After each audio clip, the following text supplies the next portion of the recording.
Welcome to Encounter Wargaming. I'm Jay, and today I'm going to be showing you guys the second half of the original Gorkamorka set, the Overbook.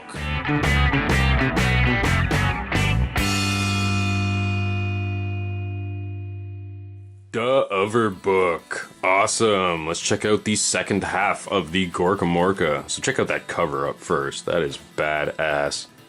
So awesome. In fact, I'll put it with the rules.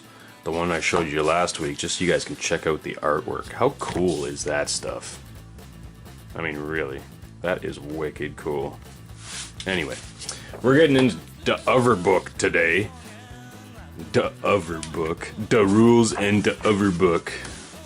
Freaking love orcs. Cool. Here you go, we've got some awesome custom Gorkamorka terrain. That's pretty cool. It looks like it's chiefly made out of cardboard, which is awesome, but these guys have actually like airbrushed it and stuff, as opposed to the cardboard terrain that comes in the set.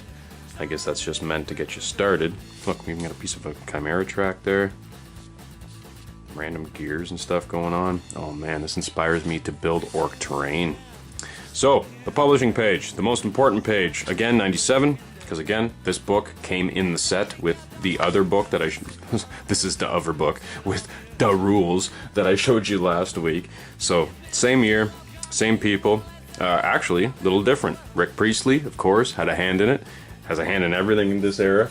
But the other one was Andy Chambers and Jervis Johnson. This one we're looking at Andy Kettlewell, a name I have not seen in these old school books, but that's pretty cool. Anyway, so that's the era we're looking at. Artwork by John Blanche, Wayne England, cool. These are the guys that we've seen in all the other stuff. These were the guys who developed this game. I love the artwork.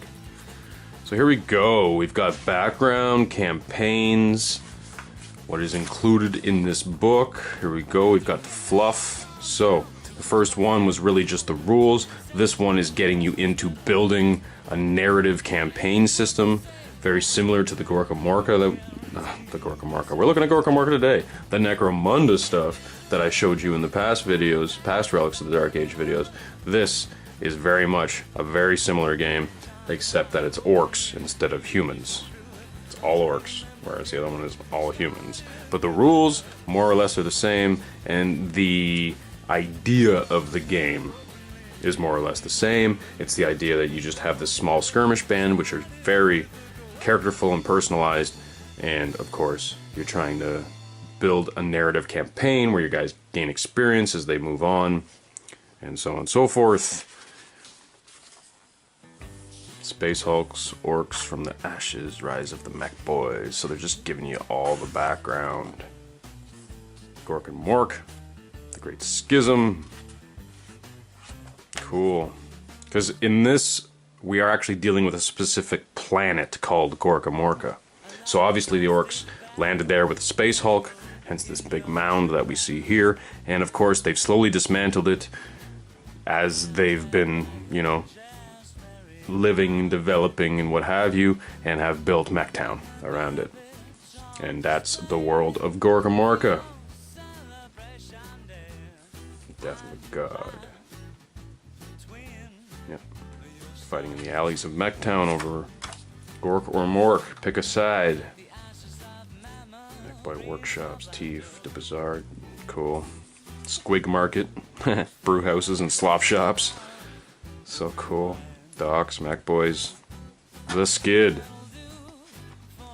So that is literally what we're looking at. Mechtown being the capital, where I guess the Space Hulk crashed, right? So it landed, created this massive skid on the planet, sent all kinds of dust, and ash, and crap up into the atmosphere, of course turning the planet into a desert.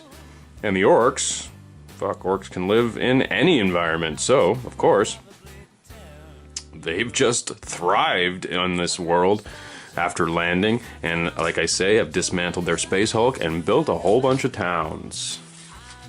The Skid, the pyramids. This was the first real hint at the Necrons, actually. There you go. You've got some ancient pyramids. You haven't seen that in 40k before this. You got the Diggers. Oh, look at that. I gotta zoom in on that for you guys. Talking about Necrons and the pyramids and stuff. This was the first appearance of the Necrons. Look at that.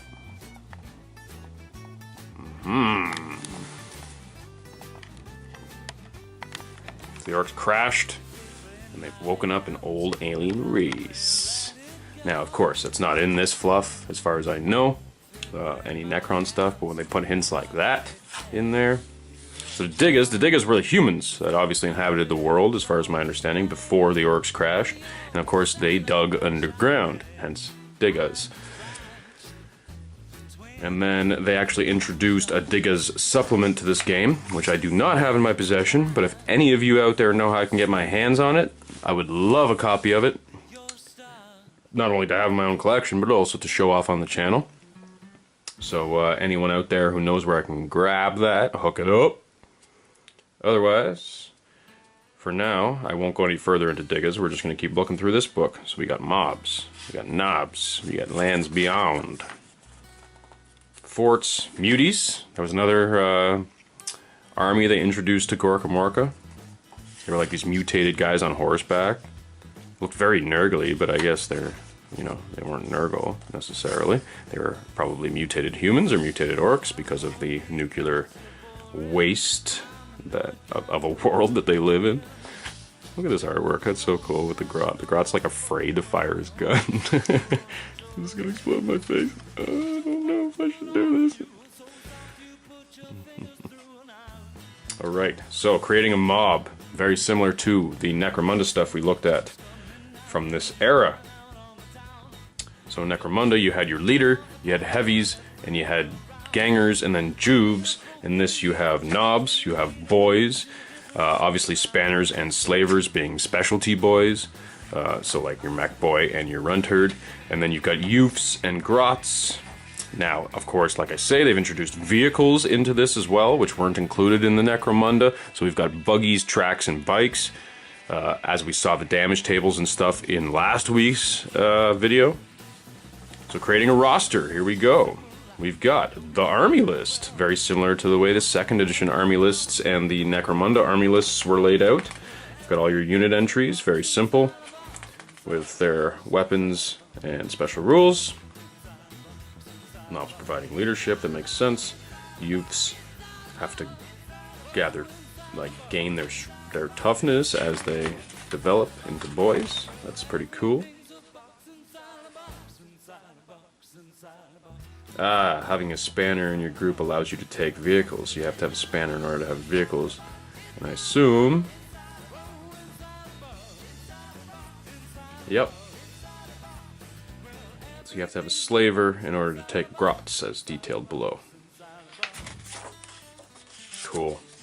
There you go. Grots, trucks, tracks, and war bikes. Rules, I guess, being in the other book. Mounting weapons on vehicles, drivers and gunners. Mob's a good un. Once recruiting your mob, take the life of high advanced cruising desert dunes. Blah, blah, blah, blah, blah. Just the beginning illustrates a career. Gorkamorka campaign. Yep. There we go. Weapon list. So your weapon options you can purchase. We saw this in the Necromunda books. This is exactly the same sort of army list roster that they used for that. Again, like I say, this rule system is pretty much that. They've simply added vehicles.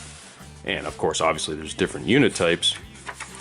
So actually, I'd be interested to explore how compatible this rule system is with the Necromunda rule system, and whether or not you could take your Gorkamorka band and fight against a Necromunda band.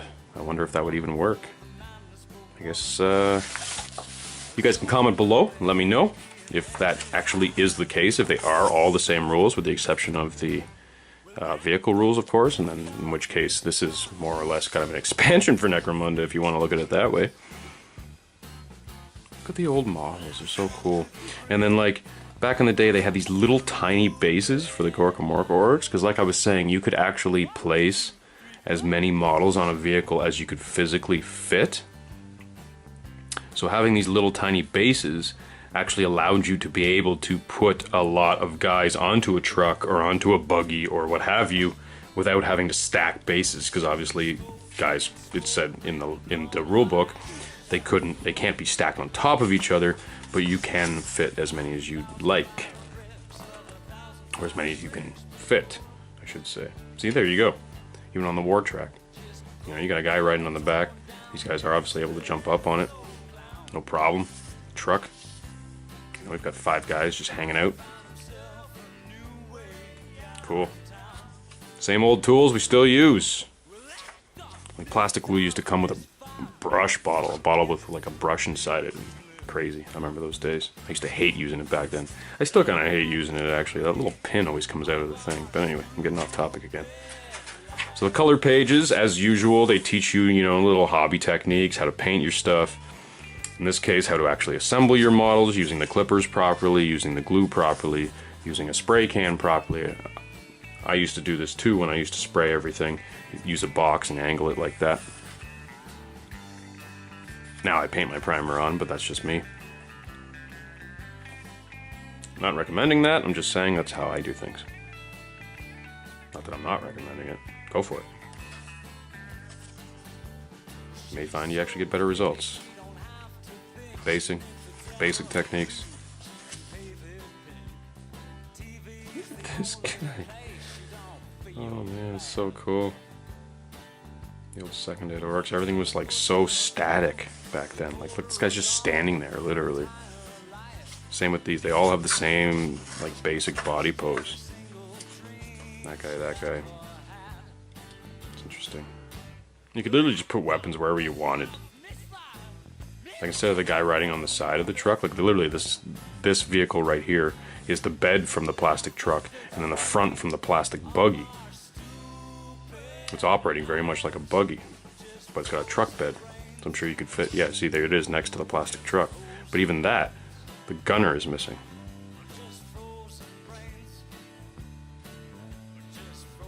And the fact that this is mounted on the side rather than in the center tells me that you're pretty much free to mount stuff wherever you want. I mean, get orky with it.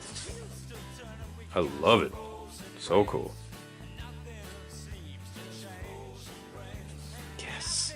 I used to have this model. So cool. Don't even think I still have it anywhere. I might have it in a bin somewhere, but oh, badass. Just remember that face. And again, I had a bunch of these plastics. I've later converted them into bikers. Look at this! Oh my god, look at all these vehicles. That is so cool. Look at this truck. Look at this little thing. With like wagon wheels on the front and tracks on the back. And oh man, you were literally free to do whatever you wanted. So cool.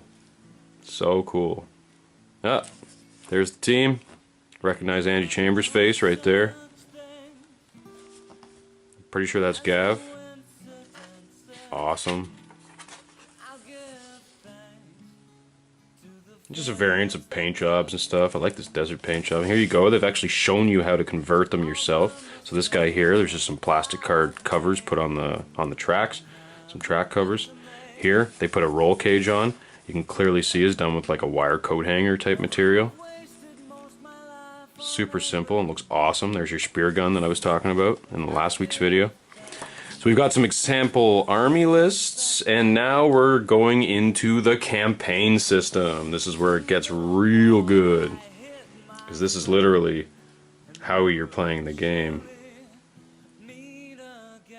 So yep, serious injuries, warriors down at the end of the game, mob ratings, so just like your gang bottle tests and stuff like that, all that's there.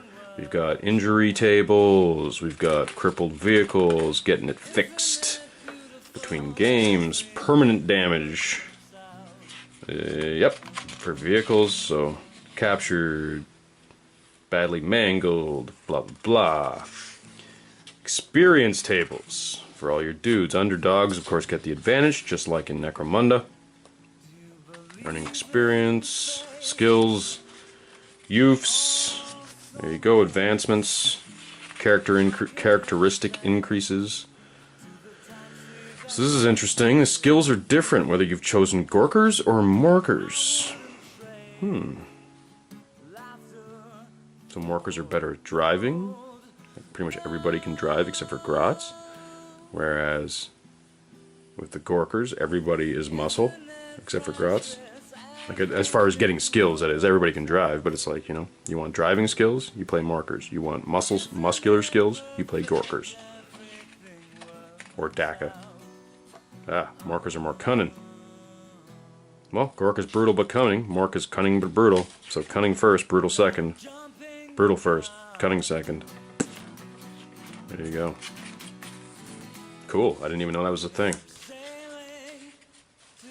And here's your skill tables. So we've got ferocity skills, muscle skills, driving skills, cunning skills, odd skills, and Daka skills. Cool, hip shooter.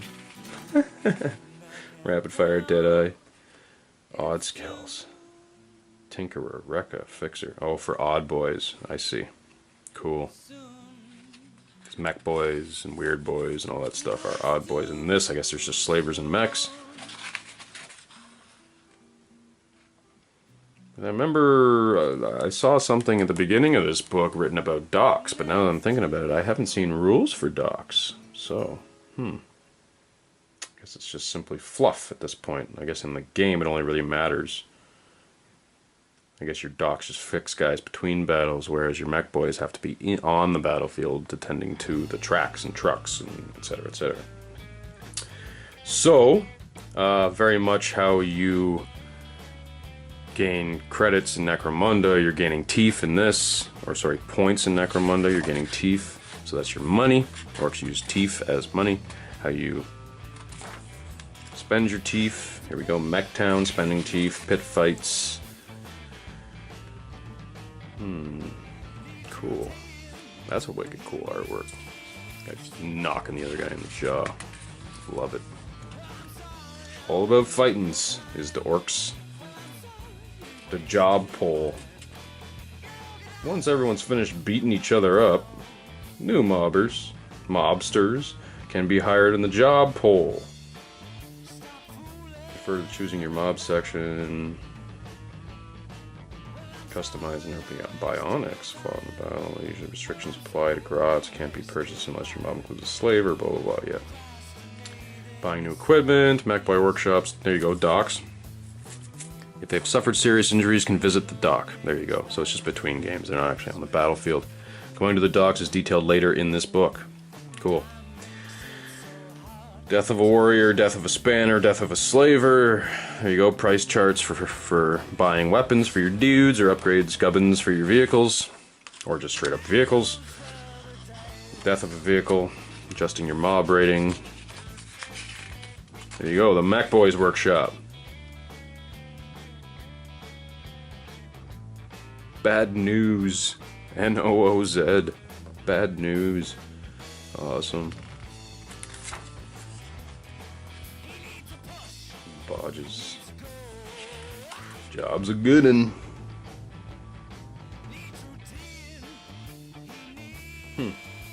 Cool. Shootier, longer range, or more Daka, so you can upgrade your weapons. Ammo guzzler. Sawed off.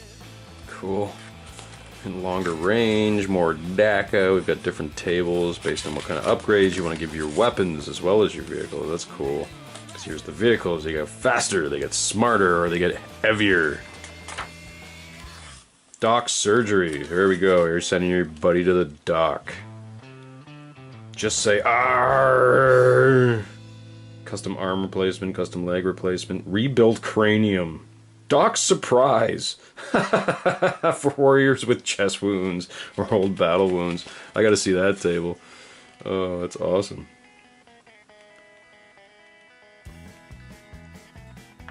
Experiment, EKS. Oh, I'm having so much fun looking at this. There you go. Bad news, new techniques, corrective surgery. The patient is resting. Jobs of good in tables, custom leg replacement table, badass, rebuild cranium table. There you go, Doc surprise. Let's see what happens. Experimentation, iron lung, Custom thruster booster. Warrior has a huge thruster booster fitted to his back. The booster can only be used once per battle, and it cannot be switched off after it's started. Make a thrust move, just like a buggy. Can be used once per game and uses the same rules as the thrusting buggy, except the warrior cannot stop making a thrust move until he fails his thrust test. Thruster buster table, blah blah blah. Movement immediately ends and he's completed his thrust. He can't ever turn. Can't turn. Just like, just blasts off across the battlefield. Oh man, so good. Fungus breath lungs. Fungus fermentation vat that aids in his digestion. Produces a lot of gas, and the dock is fitted as storage compartment into the warrior. And let out a jet of noxious gas at will. Any enemy fighting warrior in close combat suffers a -1 to their weapon skill, as the smell puts them off. Oh man, so good. Oh, I'm thinking I want to start playing this game again. Alright, so playing campaigns. Pre-battle sequence, post-battle sequence, disbanding, giving up, retiring, the easy life. Yeah, eventually I guess you want to retire your gang and start fresh. Here we go, scenarios. Long table edge, corner, short table edge. Scenario table, so choosing your scenarios. Placing terrain, leaving the table. There you go, bottling out, so your bottle tests, just like in Necromunda. Scrap counters, those being your objectives. The fort, the gate, scale into walls, so the fort that they gave you in the starter set is obviously used for a lot of the scenarios. Cool, there you go, there's your first scenario, the rumble. How it works, it's basically a page on each. Again, very much like it was in Necromunda. And kind of the way it is today. It's kind of the same idea. Only in this you're getting experience based on the scenario, which is pretty cool. So you could even do a campaign where you just go through all these basic scenarios. And it would just be a quick, easy, super awesome thing to do. So we get 5, I guess. 5 scenarios. There you go.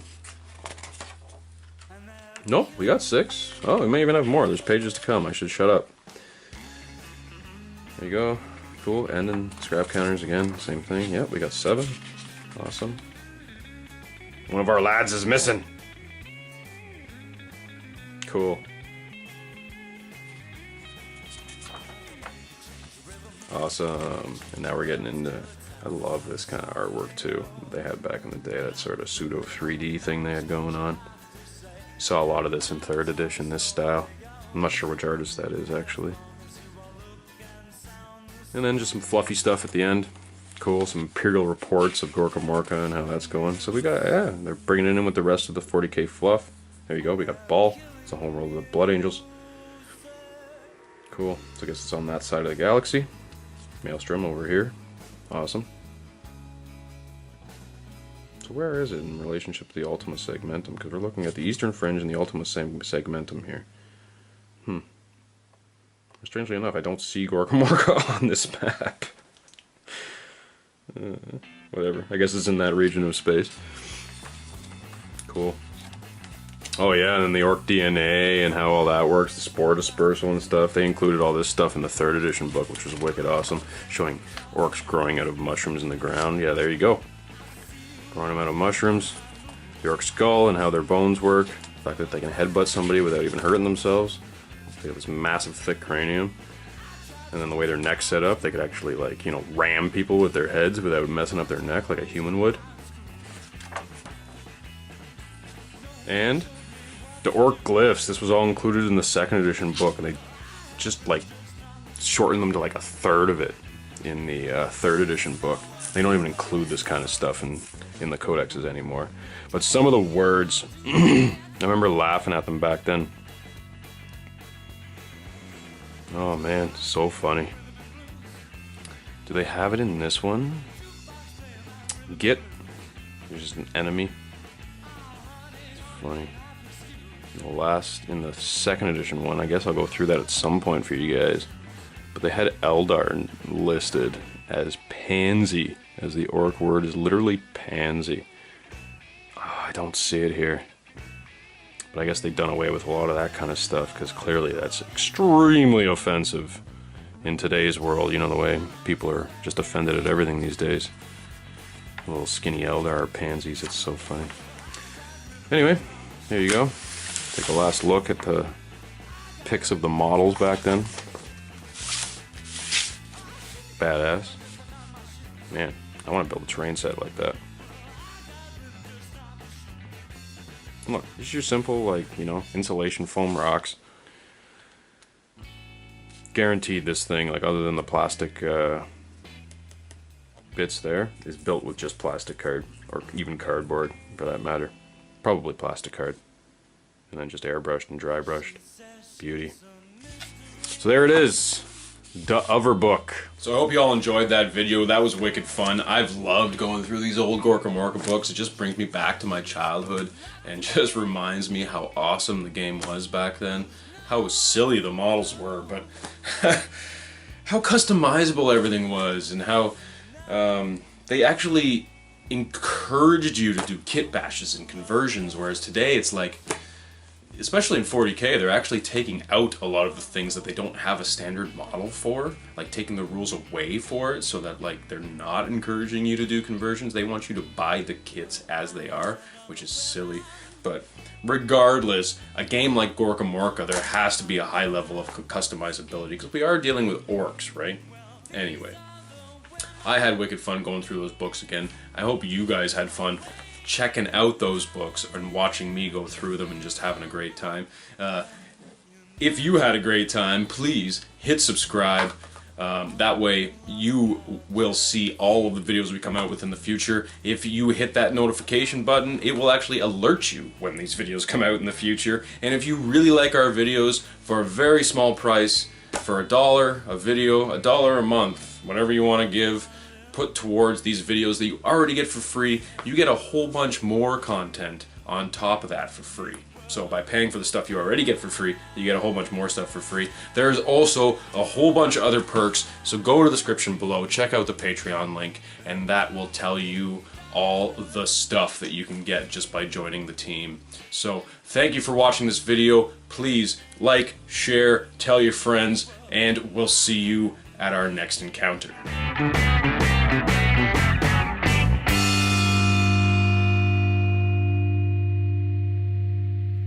Like a monkey in a rocket on his way back home.